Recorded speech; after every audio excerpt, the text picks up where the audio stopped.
I agree, and let's get started with our first match. Don't sub to Shinexx versus Scam. Let's get the ball rolling.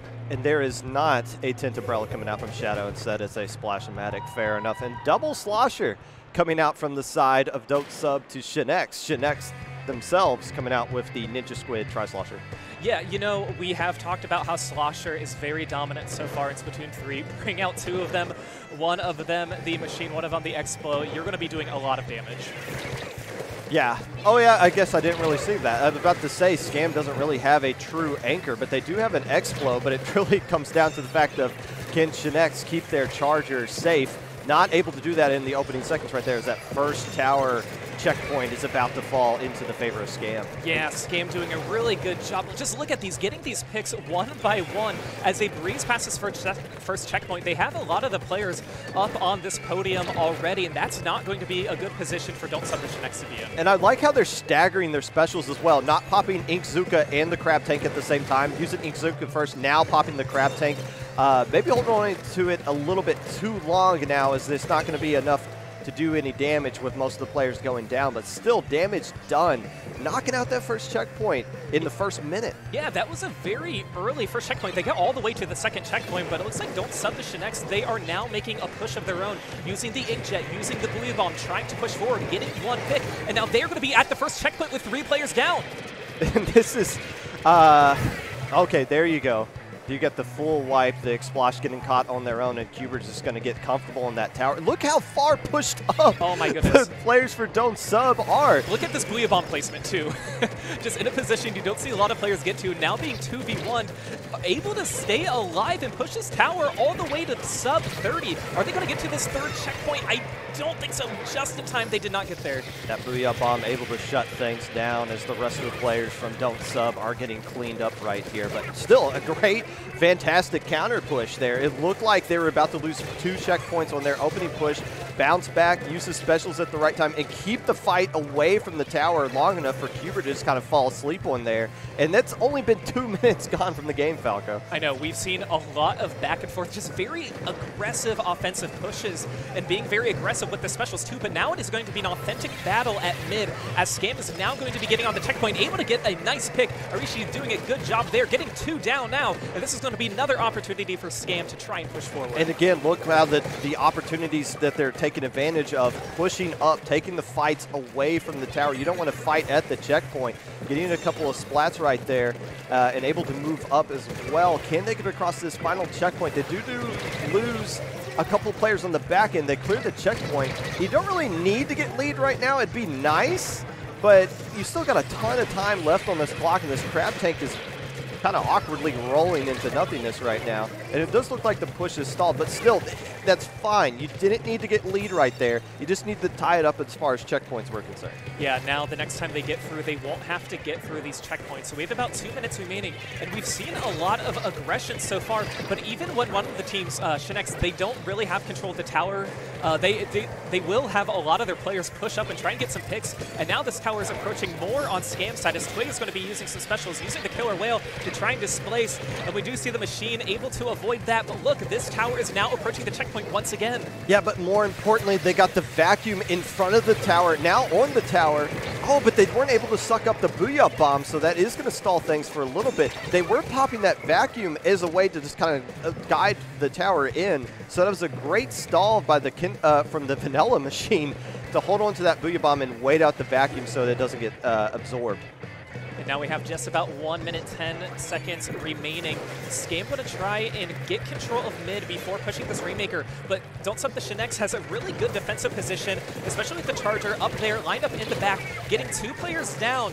Don't Sub to Shinexx, they're looking pretty good. Are they going to get that wipeout? They're going to be trying to push up and not take out the player in time just yet, but they do have control of the tower once again. Yeah, and they're able to, at this point, you want to continue to try to get that KO. If you can get an extra checkpoint lead as well, and only give Scam one more opportunity to try to get a push going themselves. But somebody's sharking up top here, trying to shut down this push. But the X-Splosh goes down on the backside as well.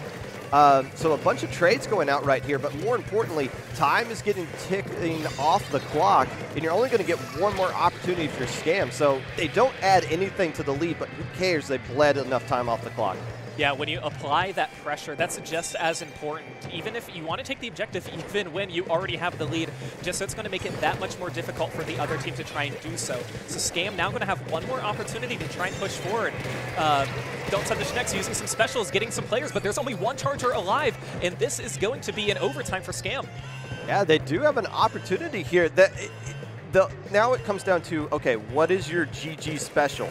Is that Machine's going to start building up a Booyah Bomb, but Cuber is kind of walking down that right side, it looks like, has a vacuum ready to go as well. It's just picking people apart. So you don't need specials when your main weapon is just lighting people up like that. It is the age of the Charger. You know, Popgun, you mentioned applying the pressure even when you already have the lead, because it's going to make it that much harder for Scam. Don't Sub the Shinexx, they knew that they could take some time, build their specials. They didn't have to rush in towards the tower in order to secure the win. They could get themselves in a good position and secure the win that way by playing defense. And their end game wasn't based around just building a special. No, they had plan A was, let's get our Charger into a comfortable spot where we know they can't really do much of anything unless the X-Splosh just lands some great shots.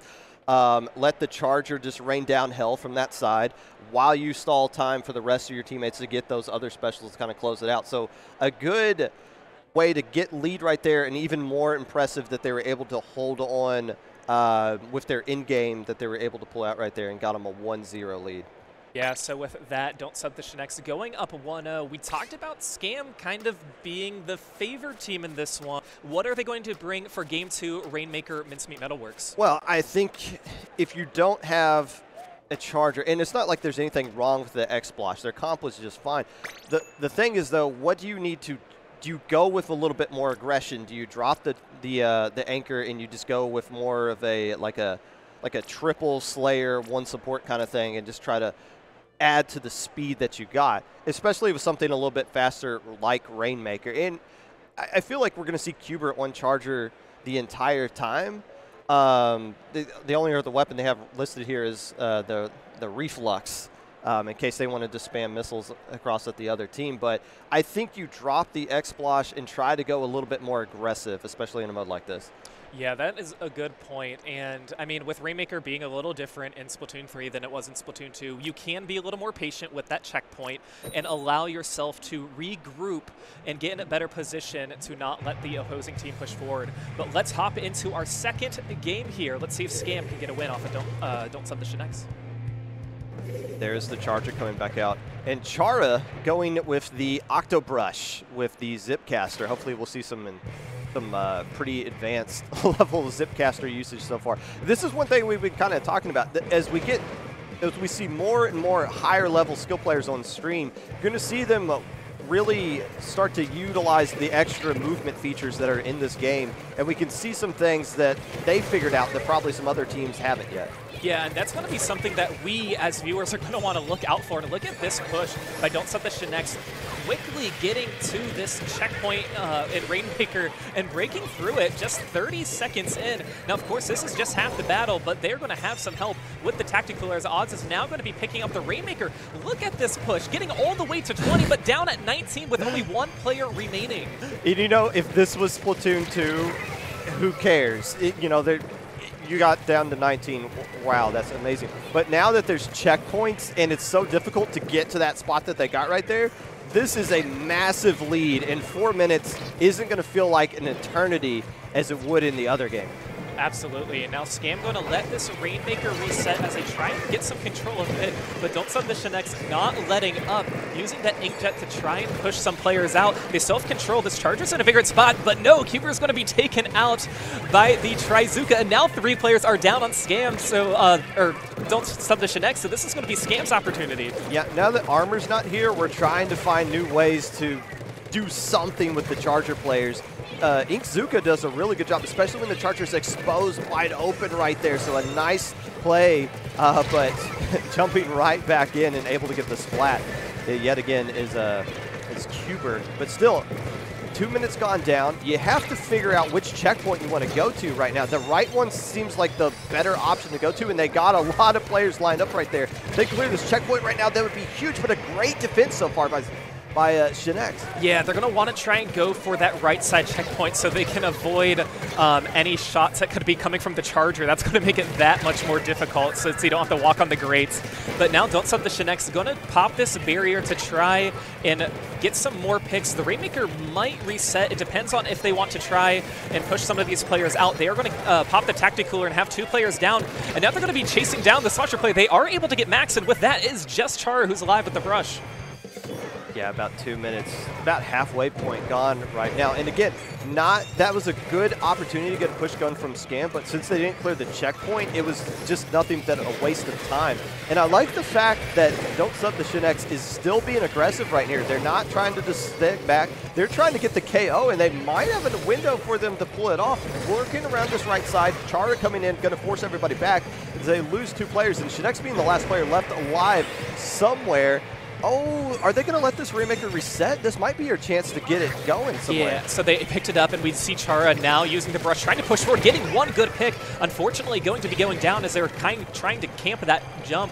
But this Rainmaker is now getting to 59 as they try to push up, as Scam is now trying to make a push and extend their lead. But look at this one flank from the side is spotted, and this Rainmaker is going to be picked up by Shadow. Shadow has to avoid this Killer Whale, has to avoid the mist as well. Stuck in the mist. Can they get up the side? They do get up the side, but now they're going to be trapped. Oh. And that's going to be a wipeout. This is huge for Scam, and they are going to get the dunk and get the win. Goodbye, game 2.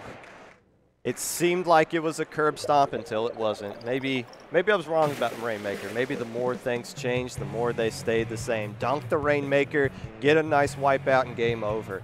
Nice patience there by Shadow, and a little bit of a fake out. Oh, I'm going to jump up on this ledge. I'm going to dodge the toxic mix. No, I'm getting you to overcommit to that side, and then you see the rest of the players collapse on that overcommitment and get the wipeout, and then it's just walk right up to the pedestal. We're going to game 3. Right, you distract your opponents, they aim on one side, one of your teammates comes up and splats them, get the wipe, and I mean, it didn't look like that was going to be the game-winning push, but when you have a wipe that has under 20 units remaining, that is GG's right there. Yes, in pretty much in any mode, that's the case. But yeah, that's the difference. Once you finally clear that checkpoint, all bets are off at that point. You got to change your playstyle. You can't overcommit into going ahead. And even when it feels like, okay, we're going to lose this massive lead that we had. Okay, but how can we still keep the game going? Because we know all we got to do is wipe them once and we get the lead right back. So it's that tricky kind of situation, and it's what we call a Rainmaker moment. And here it worked out in Scam's favor as they tie up the set 1-1. Next we'll be moving on to Clan Blitz Macamart, a map mode that a lot of us are very familiar with in Splatoon 2. And I mean, we saw the brush. We saw, what other new weapon did we see in that game?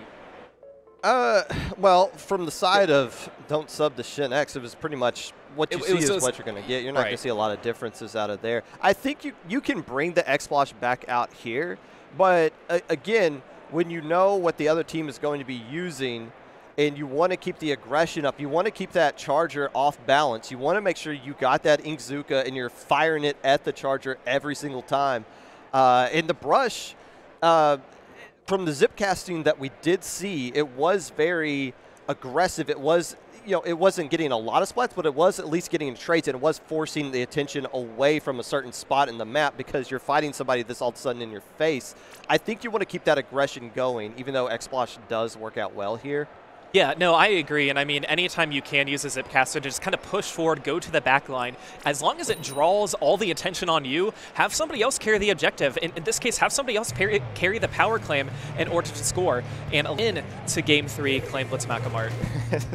We see Shinexx at hype. And it's, there is a lot of people to gather around the stage as well. So there's more attention on these games with the players right next to them as we do see stealth stay. Actually, no, that is the X coming out from Chara, dropping the brush. Instantly, we do see his trade on the left stack as we do see a lot of aggression coming out. Yeah, Clan Blitz is going to be one of those matches where it's a little bit of a game of chicken, picking up clams, getting pushes, but not pushing too far and ahead. And right now, I mean, Scam is down 2 players. They're going to have to try and back up a little bit if they want to keep this alive. And they are going to be using the crab, I think, more as a defensive mechanism right now, but Don't Sub the Shinexx now applying some more pressure in Scam's basket. Clam Blanco Mart is just such a small map, and it's just one of those things, again, if you get wiped, usually in another map, okay, that just means you give up mid. In this map, even when you're scoring, you don't want to get wiped because you're just surrendering the entirety of the map. Both teams kind of recognize this. When you see a team, the other two instantly kind of back up because they realize this is not a map you want to get wiped on. No, absolutely not. And I mean, that's why these two teams are playing a little, just not really getting the picks that they were probably hoping for. I mean, that's exactly, you called, that's exactly what they need to take off the back line.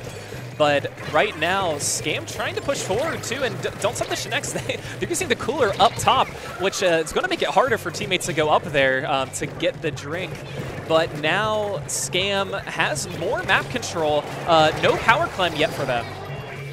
Yeah, and okay, so the power climb economy is in the favor of Scam right now, and they do have a lot of the map control as well. It's just a matter of can they move up, and the Charger player is set up somewhere, and they do have vacuum ready to go.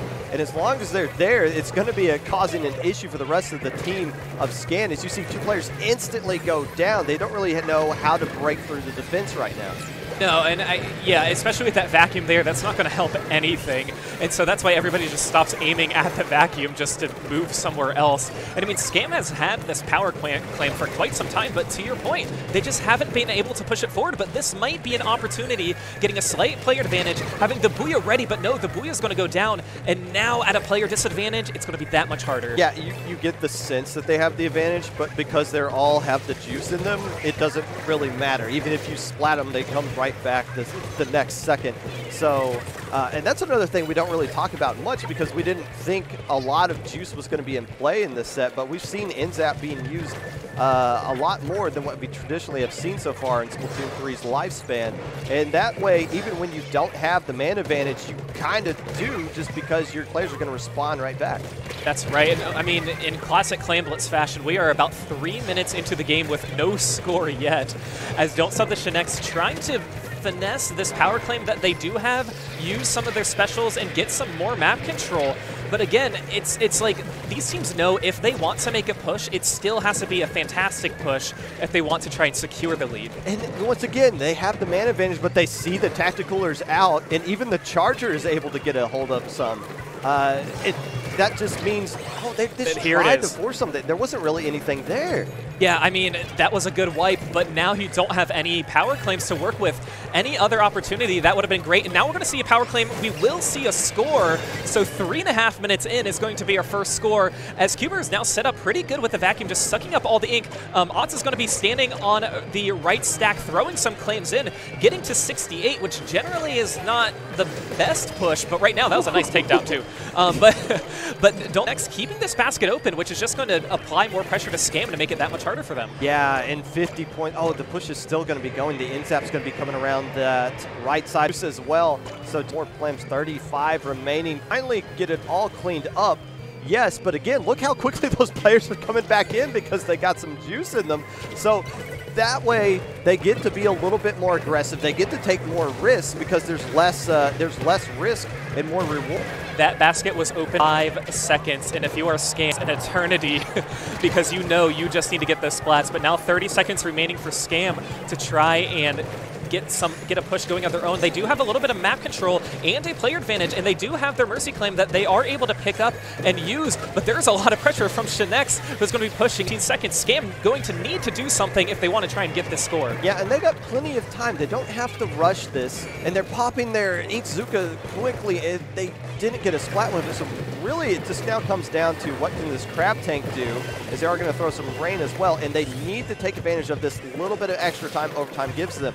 Shinexx does get taken down with the Tri-Slosher, and you do have Chara working around this right side, so there is a window. They are going to pop the basket, and they do got some clams to get some more points going right now. It's just a matter of can they slowly get the lead right back.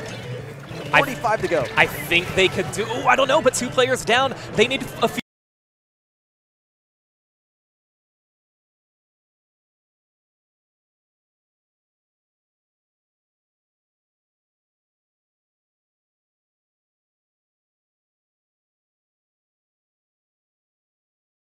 More claims, just one more clamp. One more clamp. Do they have it? No, they don't have it. The machine's got it. The machine's got it from the mid. Oh! And classic Clam Blitz at Mako Mart. And both teams only scored once the entire time. I love Clam Blitz, and it's just for that reason. Yeah. It's so stressful as a player, but it is incredible to watch. I didn't even see the machine there with the clam. Well, the good thing is you get to see who has a clam. So I saw they had one clam, but no idea where they were. Yeah, that's what I meant. Yeah. I didn't see where they were. Yeah. Right. Oh my goodness. But yeah, like just like that. And I mean, there are other stages in Clam Blitz where it just kind of takes a while to get these pushes. Do we see that all the time on Mako Mart? Not really. That was a more unorthodox game, I would say. But to your credit, you said just 2 pushes. That was it. That was all it needed. One team getting one push that got down to 35, and the other one got one push that just barely got them the lead. And that was the last player getting live, and I believe they got splatted as they threw it. So it's not like if that game extended, they were going to get even more points off of that. That's about as even as you can get. And this has been a great set so far. It's lived up to the hype. It looked like initially Don't Sub the Shinexx was just going to run away with it. But we see Scam bouncing back from 2 huge deficits in these past 2 games. Yeah, and I mean, when you know you only have one opportunity to score as in overtime, and you have a huge deficit to overcome, you have to keep your communication up. You have to make sure that your pushes are exactly where you need to be. You need to call out where your opponents are and make sure that they aren't spotting the players on your team with the clams. It's just, it's a different caliber. It's a different level of play. And they did that with no specials. They had the crab tank, because remember, they popped the Inkzuka early and didn't get any splats with it, but maybe because they popped the Inkzuka, it forced Cuber to use the vacuum as just a kind of a precaution because they know they're going to be sending a lot of firepower their way. But when you're stuck using the vacuum and nobody's shooting, then basically you're just stuck in like an awkward 3v4. It's like when you pop a Stingray and you're like, when do I, please stop, I need to start shooting the guy in front of my face. So maybe just a little bit of extra aggression, even though it didn't result in the splats, it resulted in a little bit of play style change that opened up the map. And what I love that Qbert did was, you know, they used the vacuum, just went back and forth. They're like, I don't know where paint's going to come from. I don't want to focus on one specific player because I don't want to get caught off guard. I'm just going to sway this back and forth and suck up whatever ink I can. But we are moving on to game 4, Splat Zones on Hammerhead Bridge. Can Scam win this to move on to the semifinals, or Don't Sub the Shinexx have something left in the tank? Scam is very lucky that this set is even going on, to be honest. This could be in a 3-0 in the favor of Don't Sub the Shinexx. Instead, they're 1 point away from moving on to winners semifinals. As we see the GooTuber, I'm sorry? We do see the Is that tournament legal? Where did that come out? We do see it. We know GooTuber has attention missiles using one already, and I think we know where this is headed, Popgun. I think we know. I think so. Oh, we don't have to know, right? It's worth GooTuber. Okay. Oh, and a little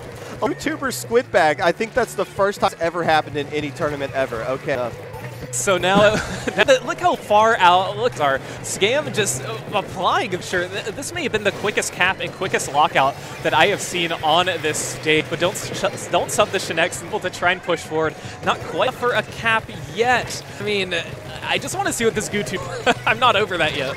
Well, down to the splash of Shadow right now, able to get one pick and jumping right back up. But still, this first time, well, no, game 1 it happened, but this is the first time recently where Scam has come out and taken control of things from the jump. Now they don't have to play from behind. Now it's just a matter of can they hold out, and we haven't seen either team do that in the first 3 games so far.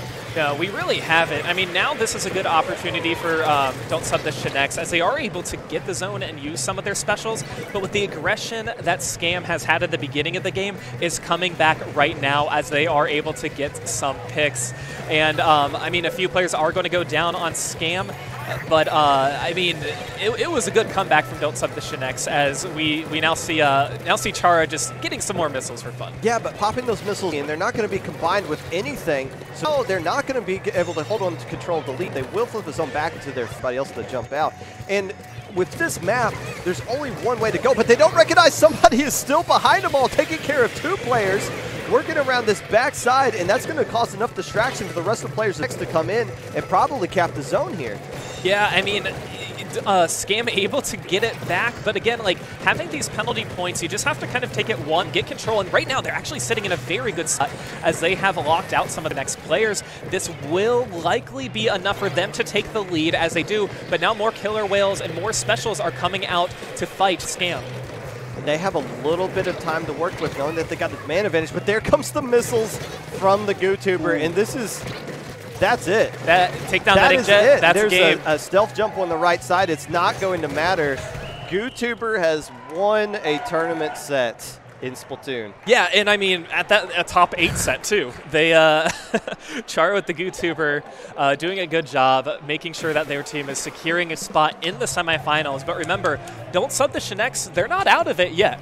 They're not out of it yet, and now we see a lovely celebration by these players. We've seen some really fun dances here, and of course, I just love to see, I'll say, creativity or maybe lack thereof copying. Did they just dab because they lost? Is that what we saw right there? That was just a joint dab. I hope it was a joint. I'm all for the team who doesn't win to have some celebration.